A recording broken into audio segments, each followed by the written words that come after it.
O tema de hoje é Golias, uma figura do homem iníquo, uma figura do anticristo.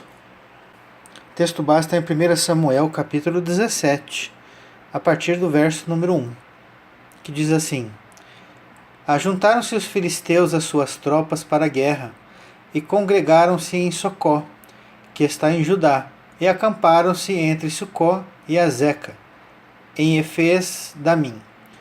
Porém Saul e os homens de Israel se ajuntaram e acamparam no vale de Elá, e ali ordenaram a batalha contra os filisteus.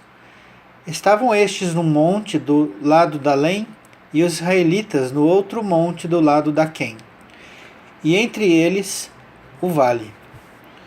Então saiu do arraial dos filisteus um homem guerreiro, cujo nome era Golias de Gate, da altura de 6 côvados e 1 palmo. Trazia na cabeça um capacete de bronze e vestia uma couraça de escamas, cujo peso era de 5.000 siclos de bronze. Trazia caneleiras de bronze nas pernas e um dardo de bronze entre os ombros.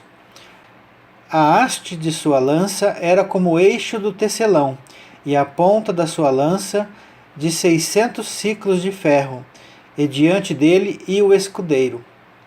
Parou, clamou às tropas de Israel e disse-lhes: Para que saís, formando-vos em linha de batalha? Não sou eu filisteu, e vós servos de Saul? Escolhei dentre vós um homem que desça contra mim. Se ele puder pelejar comigo e me ferir, seremos vossos servos. Porém, se eu o vender e o ferir, então serei nossos servos e nos servireis. Disse mais o filisteu: Hoje afronto as tropas de Israel. Dai-me um homem para que ambos pelejemos. Antes de entrar no tema, eu preciso falar do tabernáculo. Neste canal já tem um estudo espiritual sobre o significado do tabernáculo. E eu vou acrescentar mais algumas coisas neste estudo do Golias. Então, vamos ler primeiramente Êxodo 26, a partir do verso 15. Farás também de madeira de acácia as tábuas para o tabernáculo, as quais serão colocadas verticalmente. Cada uma das tábuas terá 10 côvados de comprimento, e côvado e meio de largura. Então eu pergunto aos irmãos, qual é a altura do tabernáculo? Esse texto que eu acabei de ler tem a altura do tabernáculo, 10 côvados. Mas aí não está escrito 10 côvados de comprimento? Sim, acontece que o homem vai cortar a madeira deitada, né? Em comprimento. Porém, ao construí-la, ele coloca ela em pé, na vertical. Então ela tem 10 côvados de altura, apesar do texto estar escrito aí comprimento. É apenas que foi a medida para corte. Entenderam? Então, o tabernáculo tinha 10 côvados de altura. Porém, em Êxodo 26, nós temos mais informações aqui, a partir do verso número 7. Fará também de pelos de cabra cortinas para servirem de tenda sobre o tabernáculo.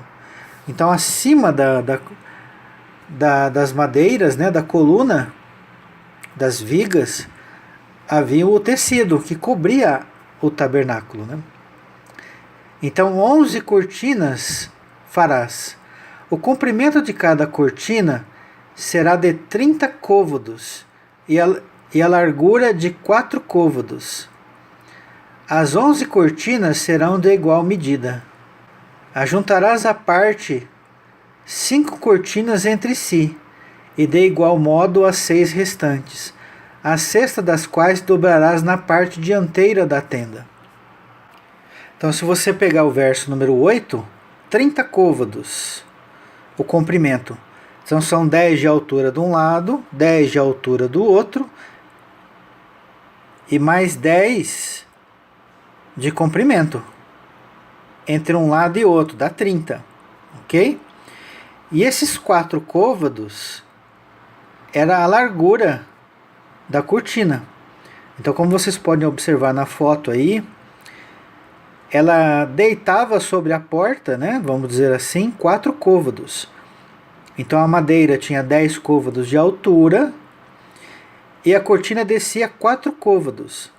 Então qual era a altura disponível para a pessoa entrar no tabernáculo?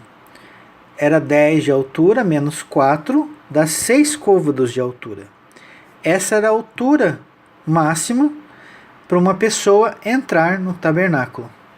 E apenas como curiosidade, nós vamos ler Ezequiel 41, que a gente vai ver que a altura da entrada também era de 6 côvados, do novo templo, lá de Ezequiel. Então Ezequiel 41, a partir do verso 1. Então me levou ao templo e mediu os pilares, 6 côvados de largura de um lado e 6 de largura do outro, que era a largura do tabernáculo. A largura da entrada, 10 côvados. Os lados da entrada, 5 côvados de um lado e 5 do outro. Também mediu a profundidade da entrada, 40 côvados, e a largura, 20 côvados. Penetrou e mediu o pilar da entrada, 2 côvados. A altura da entrada, 6 côvados. E a largura da entrada, 7 côvados. Então, com base nessa informação da entrada do tabernáculo era 6 côvados, vamos pegar a altura de Golias. Vamos voltar ao texto lá de 1 Samuel, capítulo 17, no verso 4. Então saiu do arraial dos filisteus um homem guerreiro, cujo nome era Golias de Gate, da altura de 6 côvados e 1 palmo. Então os irmãos podem perceber que Golias não conseguiria entrar no tabernáculo por causa de 1 palmo de altura. Se ele fosse tentar entrar, a sua testa bateria na cortina. Ele teria que se abaixar para entrar. Observe mais informações sobre Golias no verso 5. Trazia na cabeça um capacete de bronze. E no verso 6 diz que trazia caneleiras de bronze nas pernas e um dardo de bronze entre os ombros. Então a cabeça, que era 1 palmo maior, né, do que o tabernáculo, era de bronze. E as caneleiras também de bronze. Então a gente nota no linguajar de Golias, no verso 8 e no verso 10 do texto de 1 Samuel capítulo 17, e que ele afrontava o povo de Israel, afrontava o povo de Deus. Era um homem soberbo, orgulhoso, né? Por causa da sua estatura, evidentemente, da sua força, que ele pensava tê-lo, né? Então a gente vai ver que bronze mais ferro é igual orgulho, soberba. O nome Golias significa nu. Aparentemente coberto por uma armadura, ele estava desnudo ou nu diante de Deus. Já Davi, que o enfrentou, que andava segundo o coração de Deus, né, diferente de Golias, ele estava desnudo, entre aspas, ou seja, sem armadura, sem proteção. A única coisa que ele levava era uma funda. Ele tinha um cajado na mão e 5 pedras lisas do ribeiro. Já como nós vimos, Golias estava com armadura. E em sua cabeça um capacete de bronze, que cobria sua testa, né, sua fronte. Então o que isso quer dizer? Por que ele era orgulhoso, soberbo? Porque ele não mudava o pensamento, ele não se dobrava perante Deus, não era humilde. Não, uma pessoa soberba não é humilde. Então a testa de bronze quer dizer que o pensamento, né, maneira dele pensar, não se dobrava diante de Deus. Era rígida, né? A sua cerviz era de ferro, não se dobravam. Uma pessoa orgulhosa anda ereta. Ela não se curva, ela não se prostra. Principalmente diante de Deus, quanto mais dos homens. Vamos ver mais informações em Isaías 48, a partir do verso 1. Ouvi isto, casa de Jacó. que vos chamais pelo nome de Israel, e saíste da linhagem de Judá, que jurais pelo nome do Senhor, e confessais o Deus de Israel, mas não em verdade nem em justiça. Ou seja, tinha Deus na boca, mas não nas obras. Não andavam em justiça nem em verdade. Da santa cidade tomam o nome e se firmam sobre o Deus de Israel, cujo nome é o Senhor dos Exércitos. As primeiras coisas, desde a antiguidade, as anunciei. Olha só, para quem viu meu estudo sobre Sois Deuses, parte 1, eu falo sobre a antiguidade, que está falando da eternidade. Então olha só como desde a eternidade, as primeiras coisas Deus anunciou.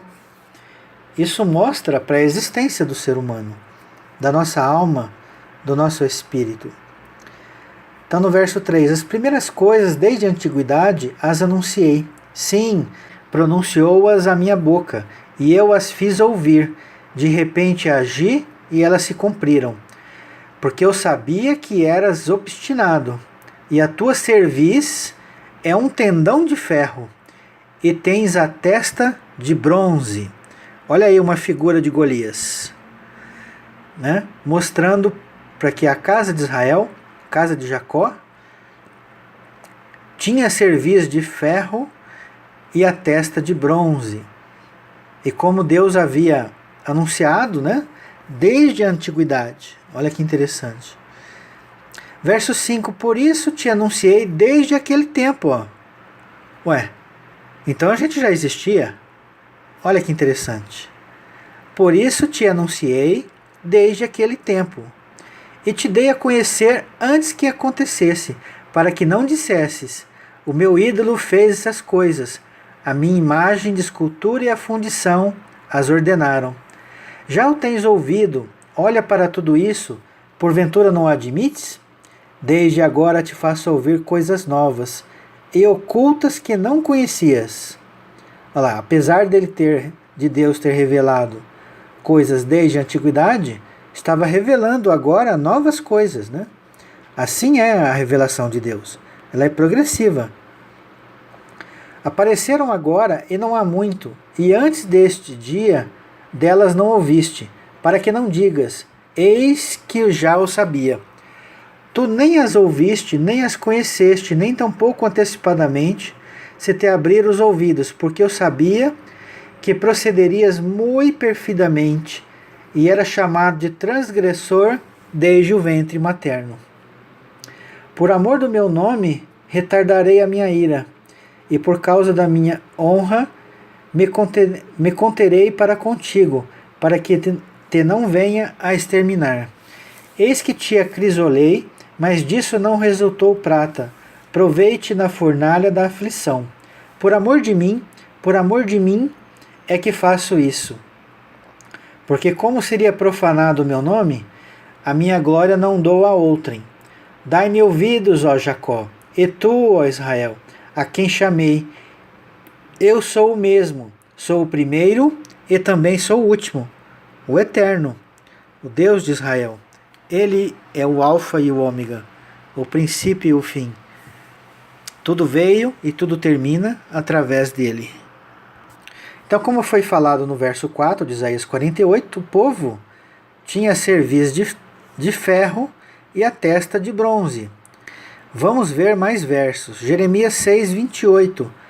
Todos eles são os mais rebeldes e andam espalhando calúnias. São bronze e ferro, são todos corruptores.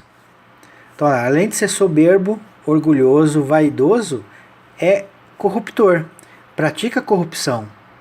Se prostituição. Corrupção é prostituição, é adultério. Mais um texto, Ezequiel 3,7. Mas a casa de Israel não te dará ouvidos, porque não quer dar ouvidos a mim, pois toda a casa de Israel é de fronte obstinada e dura de coração. Então aqui Ezequiel dá mais detalhes, né? O coração também é duro, né? E fronte obstinada. O que significa isso? Obstinado. É uma pessoa teimosa, né? Uma pessoa teimosa é uma pessoa que não se dobra, né? Ela teima até o fim. Vamos ler esse trecho de Ezequiel 3 com mais alguns detalhes, a partir do verso 4 desta vez. Disse-me ainda, filho do homem, vai e entra na casa de Israel e dize-lhes as minhas palavras. Era para o profeta entrar e pregar ao seu povo, a casa de Israel. Verso 5, porque tu não és enviado a um povo de estranho falar, nem de língua difícil, mas a casa de Israel. Olha aí, reafirmando que não era outro povo qualquer, mas era a casa de Israel. Nem há muitos povos de estranho falar e de língua difícil, cujas línguas não possas entender. Se eu aos tais te enviasse, certamente te dariam ouvidos. Ou seja, Deus diz que é mais fácil você pregar um estranho que fala língua estranha do que o próprio povo na própria língua. Olha a confusão de línguas aí, que todo mundo pensa que é literal, mas ela é espiritual.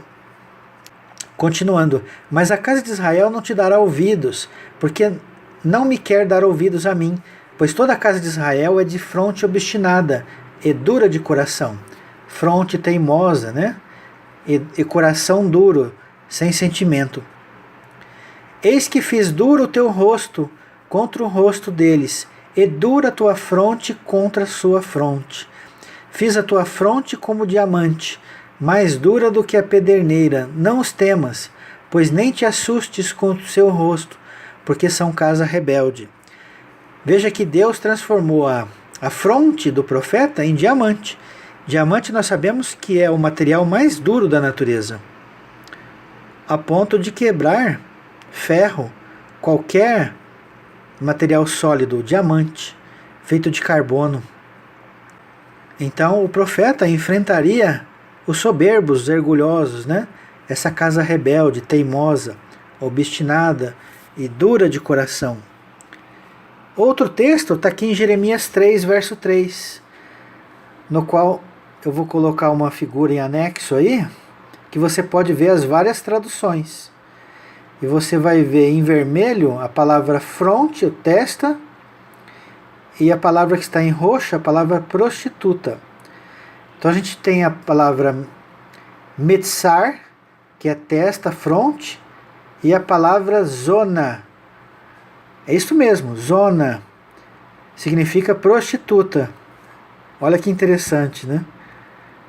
A coincidência. Então observa aí o texto de Jeremias 3:3. Pelo que foram retiradas as chuvas e não houve chuva serôdia, mas tu tens a fronte de prostituta e não queres ter vergonha. O que é ter a fronte de prostituta? É ter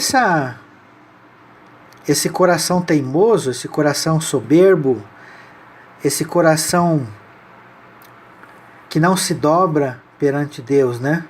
O que é ter uma fronte de prostituta?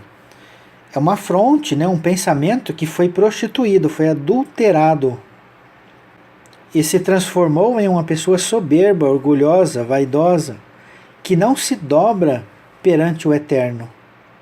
É uma pessoa dura de coração, pessoa teimosa de fronte, pessoa obstinada. Mais um verso, Ezequiel 9, a partir do verso 3. A glória do Deus de Israel se levantou do querubim, sobre o qual estava, indo até a entrada da casa. E o Senhor clamou ao homem vestido de linho, que tinha o estojo de escrevedor à cintura. Ele disse: passa pelo meio da cidade, pelo meio de Jerusalém, e marca com um sinal a testa dos homens, que suspiram e gemem por causa de todas as abominações que se cometem no meio dela. Aqui é uma marca que é feita na testa dos homens, um sinal. No caso aqui, dos que suspiram e gemem por causa das abominações que é cometida no meio da cidade. Qual cidade? Jerusalém. Então aqui é a marca de Deus. Então, esse texto de Ezequiel capítulo 9 diz para esse homem vestido de linho, que é Jesus, que é Yeshua, passar pelo meio da cidade e matar todos aqueles que não têm essa marca. É por isso que Pedro escreveu na primeira carta no capítulo 4, verso 16, que o juízo ele começa pela casa de Deus. Começa por Jerusalém. Mas devemos entender isso espiritualmente. Não vai ser pela cidade física, mas vai ser pelo povo de Deus, para depois julgar aqueles que não são povo de Deus. Então o que nós vimos até agora? É que a entrada do tabernáculo, ele tinha 6 côvados de altura. E Golias tinha 6 côvados e 1 palmo de altura. Ele estava acima do permitido. Deus criou o homem. Então o número de homem é 6. Então o 666, que está em Apocalipse, que fala dos homens da iniquidade, é usado o número 6. Contudo, nem sempre o número 6 deve ser entendido como um fator ruim, porque foi Deus que criou o homem. E se ele criou o homem, qual é o número do homem? 6, compreende? A questão é, o 666 é 3 vezes 6. É uma extrapolação do homem. Então Golias era um homem soberbo, era um homem orgulhoso. Ele não se dobrava à sua cerviz. Não era, porque uma pessoa humilde, ela se dobra, né? Então, ele não conseguiria entrar no tabernáculo, porque a sua altura passa 1 palmo acima da entrada do tabernáculo. E a gente vai ver mais coisas interessantes aqui em Ezequiel 42, verso 16, que diz assim: mediu o lado oriental com a cana de medir, 500 canas ao redor. Então olha aí a figura em anexo às várias traduções. Acontece que o interessante desse texto é que não há a palavra lado ou banda, como está em algumas traduções, mas está sim a palavra espírito, ruar. Olha aí o que está em vermelho, no original em hebraico. E o que está em roxo é a palavra Kedem, que é oriente. Então observe aí que nesse texto os tradutores acabaram, sem querer querendo, escondendo coisas espirituais. Porque a gente vai ver a medida do espírito do lado oriental, a medida do espírito do lado ocidental, a medida do espírito do lado norte e a medida do espírito do lado sul. A gente vai ver isso lendo daqui a pouco Ezequiel 42, em outros versos. Então é só para mostrar para os irmãos que no original está Ruar, ok? E aí quando você pega os 4 pontos cardeais, são os 4 espíritos, os 4 ventos. Olha só como tem textos escondidos nas traduções. E que se você não tiver o conhecimento do hebraico ou do grego, você pode ficar sem entender algumas passagens que também são importantes. Então vamos pegar aqui Ezequiel 42, a partir do verso 15. Acabando ele de medir o templo interior, ele me fez sair pela porta que olha para o oriente, e mediu em redor. Mediu o lado oriental, né? O que está em vermelho aí é espírito, e o que está em outra cor é o ponto cardeal. Então mediu o lado, mediu o espírito oriental com a cana de medir, 500 canas ao redor. Mediu o lado norte, 500 canas ao redor. Mediu também o lado sul, 500 canas. Voltou-se para o lado ocidental e mediu 500 canas. Mediu pelos 4 lados. Havia um muro em redor de 500 canas de comprimento e 500 de largura, para fazer a separação entre o santo e o profano. Então eu coloquei aí, né? Em vermelho a palavra espírito. Então vocês observem que são 500 canas para cada lado, para cada espírito. 500 canas. Você vai entender por que está espírito aqui. Quanto valia uma cana? Segundo o texto de Ezequiel, capítulo 40, verso 5, diz que viu um muro exterior que rodeava toda a casa e na mão do homem uma cana de medir de 6 côvados. Então essa cana ela tinha 6 côvados. Olha só que curiosidade. 6 côvados é medida de homem, é medida de anjo. Então uma cana de medir de 6 côvados, cada uma dos quais media um côvado e 4 dedos. Ele mediu a largura do edifício, uma cana, e a altura, uma cana. Então nós sabemos que 6 côvados é uma cana de medir. Se cada lado, ou cada espírito, tinha 500 canas, então a gente vai ter resultado 3.000 côvados para cada lado. 500 vezes 6. 5 vezes 6, 30, mais 2, 0, 3.000. 3.000 côvados para cada lado. Norte, sul, leste, oeste. Norte, sul, ocidente e oriente. Totalizando 3 mais 3 mais 3 mais 3, 12.000 côvados. E nós sabemos, segundo o texto de Ezequiel 42, verso 20, que eram 500 canas de comprimento e 500 canas de largura. Então nós temos 12.000 de comprimento por 12.000 de largura, que é igual a 144 côvados nos 4 lados. E a gente vai ter a confirmação disso em Apocalipse 21, verso 16. A cidade é quadrangular, de comprimento e largura iguais, e mediu a cidade com a vara até 12.000 estádios. O seu comprimento, largura e altura são iguais.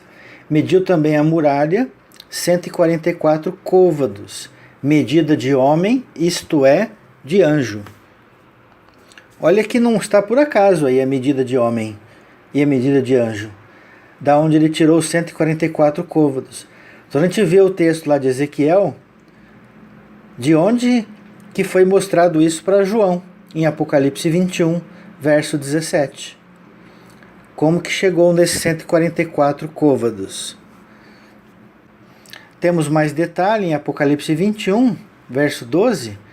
Tinha grande e alta muralha, 12 portas, e junto às portas 12 anjos. Observe aí, medida de homem, medida de anjo. E sobre elas nomes escritos, que são os nomes das 12 tribos dos filhos de Israel. Bom, se tinha 12 anjos, e os nomes dessas portas eram no nome dos 12 tribos de Israel, então esses 12 anjos são os 12 filhos de Jacó, que foram a eles dados os nomes das 12 tribos.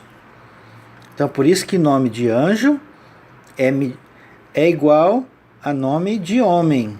Medida de homem igual medida de anjo. Observe que a cidade era quadrada, né?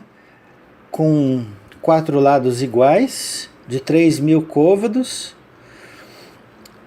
E a gente vê 3 portas para cada lado. Olha a coincidência, se é que existe coincidência, né? Ficavam 3 tribos de cada lado no tabernáculo, segundo o livro de Números, capítulo 2. Então observe a foto que está sendo mostrada aí agora, o acampamento israelita, onde ficava 3 tribos ao norte, 3 tribos a oeste, 3 tribos a leste e 3 tribos ao sul, sendo que o responsável pelo norte é Dan. E a gente vai ver no próximo estudo um significado importante para as coordenadas. Responsável pelo ocidente e oeste, Efraim. Responsável pelo oriente e leste, Judá. Responsável pelo sul, Ruben. Então observe que as 3 portas que havia para cada lado da Nova Jerusalém não é por acaso que são as 12 tribos.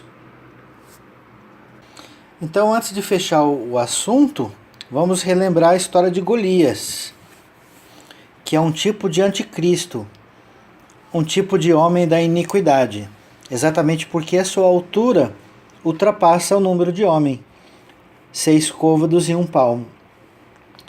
E a gente vê no livro de 1 Samuel, capítulo 17, onde Davi pegou uma funda. E com essa funda, ele acertou aonde? A testa de Golias, que era o que estava excedendo a altura de homem, 1 palmo. Compreende? Então nós temos um simbolismo aqui. Davi, Cristo.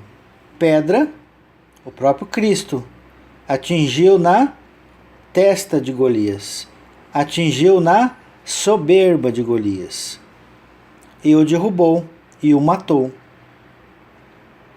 Cada um será morto pelo seu próprio pecado. Então nós temos uma analogia também do homem da iniquidade, lá no livro de Daniel, capítulo 2. A estátua de Nabucodonosor. Então a gente vai ver um dado interessante aqui, livro de 1 Crônicas, capítulo 20, a partir do verso 5. Houve ainda outra guerra contra os filisteus, e Elanã, filho de Jair, feriu Elami, irmão de Golias, o geteu, cuja lança tinha haste como eixo de tecelão. Houve ainda outra guerra em Gate. Havia ali um homem de grande estatura, tinha 24 dedos, 6 em cada mão e 6 em cada pé. Também este descendia dos gigantes. Um homem, ele não tem 5 dedos nos pés e nas mãos. Esse aqui, além de gigante, ele tinha 6. Então nós temos 12 dedos nos pés e 12 dedos nas mãos. Então a gente olha para os pés da estátua de Nabucodonosor, a gente vê mistura de barro com ferro. A gente vê uma aliança, um casamento. E a gente vê no pé dessa estátua, desse gigante, 12 dedos. Aponta para quem? Para a apostasia da casa de Judá e da casa de Israel. 12 tribos. E essa pedra, que sem o auxílio de mãos humanas atinge o pé da estátua, dessa vez não na testa, mas no pé da estátua, destrói toda a estátua. E ela cai aonde? Nos pés dos 12 dedos. Isaías 8,14. Ele vos será santuário. Quem? O Eterno. Mas será pedra de tropeço e rocha de ofensa às 2 casas de Israel. Laço e armadilha aos moradores de Jerusalém. 2 casas de Israel, 12 tribos, 12 dedos. Casa de Judá, 2 tribos, 2 dedos. Casa de Israel, 10 tribos, 10 dedos. Totalizando 12 tribos, 12 dedos. Então essa estátua de Nabucodonosor, a gente vai ver em Daniel 3, verso 1, que ela tinha 60 côvados de altura e 6 de largura. Só que Nabucodonosor fez ela inteira de ouro, por causa de sua soberba. Segundo o sonho que ele tinha recebido, ela tinha parte de ouro, parte de bronze, parte de ferro, né? Outros materiais. Mas segundo a sua soberba, ele quis fazer tudo de ouro. E olha a altura, 60 côvados por 6 de largura. Mas nós podemos achar o 666 aqui. 60 côvados de altura, um número 6 de homem. 6 de largura, outros 6 de homem, são 2. E mais a própria estátua, que era a figura de um homem, outros 6 de homem. Então essa estátua de Nabucodonosor aponta para o 666. Então vamos nos encaminhar para o final desse estudo, mas antes, só mais algumas passagens. Isaías capítulo 9, a partir do verso 1. Mas para a terra que estava aflita não continuará a obscuridade. Deus nos primeiros tempos tornou desprezível a terra de Zebulon e a terra de Naftali. Mas nos últimos dias, tornará glorioso o caminho do mar, além do Jordão, Galiléia dos gentios. O povo que andava em trevas viu grande luz. e aos que viviam na região da sombra da morte, resplandeceu-lhe a luz. Tens multiplicado este povo, a alegria lhe aumentaste. Alegram-se eles diante de ti, como se alegram na ceifa, e como exultam quando repartem os despojos. Porque tu quebraste o jugo que pesava sobre eles, a vara que lhes feria os ombros e o cetro do seu opressor, como no dia dos midianitas. Porque toda bota com que anda o guerreiro no tumulto da batalha, e toda veste revolvida em sangue, serão queimadas, servirão de pasto ao fogo. Porque um menino nos nasceu, um filho se nos deu, o governo está sobre os seus ombros, e o seu nome será maravilhoso Conselheiro, Deus forte, Pai da eternidade, Príncipe da paz, para que se aumente o seu governo e venha a paz sem fim sobre o trono de Davi, sobre o seu reino, para o estabelecer e o firmar mediante o juízo e a justiça, desde agora para sempre. O zelo do Senhor dos Exércitos fará isso. Então é por isso que o caminho do mar da Galileia dos gentios, além do Jordão, veria grande luz. Porque veria Yeshua, né, neste lugar, anunciando o reino de Deus, anunciando salvação, anunciando todas as verdades em nome do Pai, em nome do Eterno, em nome de Deus. Continuando, verso 8, o Senhor enviou uma palavra contra Jacó, que é Israel, e ela caiu em Israel. Olha só, enviou uma palavra a uma pessoa, mas ela caiu sobre uma nação, sobre um povo. Todo o povo saberá, Efraim e os moradores de Samaria, que em soberba e altivez de coração dizem, olha aí, o mesmo pecado de Golias, de altivez, de soberba. Então, não eram mais número 6 de homem, mas 6 côvados e 1 palmo, como de Golias. Os tijolos ruíram por terra, mas tornaremos a edificar com pedras lavradas. Cortaram seus sicômoros, mas por cedro os substituiremos. Aqui, se vocês repararem, é o mesmo fato que aconteceu lá em Gênesis, na Torre de Babel. Portanto, o Senhor suscita contra ele os adversários de Rezim e instiga os inimigos. Do oriente vêm os sírios, do ocidente os filisteus, e devoram a Israel a boca escancarada. Com tudo isto não se aparta a sua ira, e a mão dele ainda continua estendida. Olha a misericórdia de Deus. Apesar de tudo que o seu povo faz ou fez, Deus ainda continua de mão estendida. A misericórdia de Deus é infinita. Dura para sempre, conforme nós sabemos, Salmo 100, verso 5. Todavia, este povo não se voltou para quem o fere, nem busca o Senhor dos exércitos, pelo que o Senhor corta de Israel a cabeça e a cauda, a palma e o junco no mesmo dia. O ancião, o homem de respeito, é a cabeça. O profeta que ensina a mentira é a cauda. Então olha a cauda do dragão, que arrastou 1/3 das estrelas de Apocalipse 12. O falso profeta. E no caso da cabeça, era o homem de respeito, mas, por ter se apostatado, arrastou 1/3 das estrelas lá de Apocalipse 12. Porque os guias deste povo são enganadores, e os que por eles são dirigidos são devorados. Pelo que o Senhor não se regozija com os jovens dele, e não se compadece dos seus órfãos e das suas viúvas, porque todos eles são ímpios e malfazejos, e toda boca profere doidices. Olha aí as iniquidades do povo, né? Com tudo isso não se aparta sua ira, e a mão dele continua ainda estendida. Olha que tremendo, irmãos. Apesar de toda a impiedade do povo, da apostasia do povo, a mão de Deus continua estendida.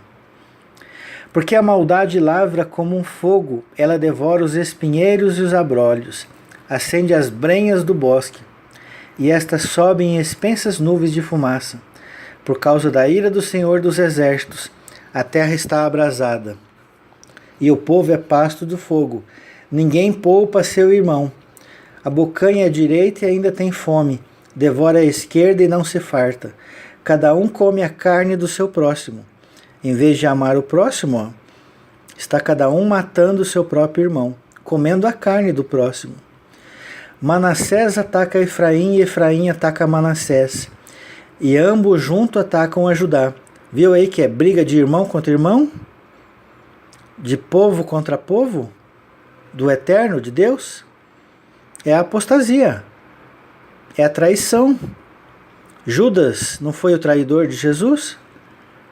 Os irmãos não venderam José como escravo? Caim não matou Abel? Então olha aí. Os inimigos vêm da própria casa.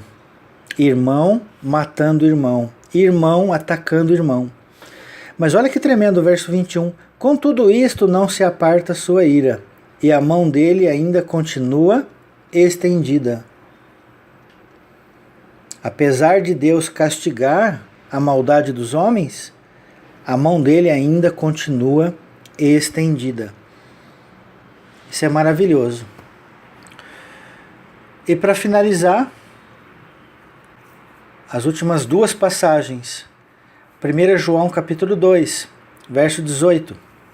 Filhinho, já é a última hora, e como ouviste que vem o anticristo, também agora muitos anticristos têm surgido, pelo que conhecemos que é a última hora. Então, muitos anticristos. E como nós vamos saber quem é o anticristo? Quem tiver um palmo acima do número de homem. 2 Timóteo capítulo 3, a partir do verso 1. Sabe, porém, isto, nos últimos dias sobrevirão tempos difíceis, pois os homens serão egoístas, avarentos, jactanciosos, arrogantes, blasfemadores, desobedientes aos pais, ingratos, irreverentes, desafeiçoados, implacáveis, caluniadores, sem domínio de si, cruéis, inimigos do bem, traidores, atrevidos, enfatuados, mais amigos dos prazeres que amigos de Deus, tendo forma de piedade, negando-lhes entretanto o poder, foge também destes. Então todos essas qualidades, entre aspas, negativas, apontam para o homem da iniquidade, apontam para o homem soberbo, egoísta, vaidoso, orgulhoso, caluniador, ímpio. Então qual é a sua estatura? 6 côvados e 1 palmo. Um homem desse não se dobra, não se curva, não é humilde. Porque se fosse humilde, ele entraria no tabernáculo, entraria no reino do Eterno, entraria na Nova Jerusalém, como nós vimos. Mas o soberbo, por causa da sua muita estatura, 1 palmo a mais. Mas o que é 1 palmo? 1 palmo faz uma grande diferença. Por 1 palmo, Golias não entrou no tabernáculo. Por causa de 1 palmo, os anticristos, os homens soberbos e orgulhosos do tempo do fim, também não entrarão no reino, a menos que se arrependam e se curvem, se prostrem diante do único que pode perdoar as suas iniquidades, o Eterno, que continua com a mão estendida, aguardando, como filho pródigo, os rebeldes voltarem para casa. Um abraço a todos e shalom, shalom.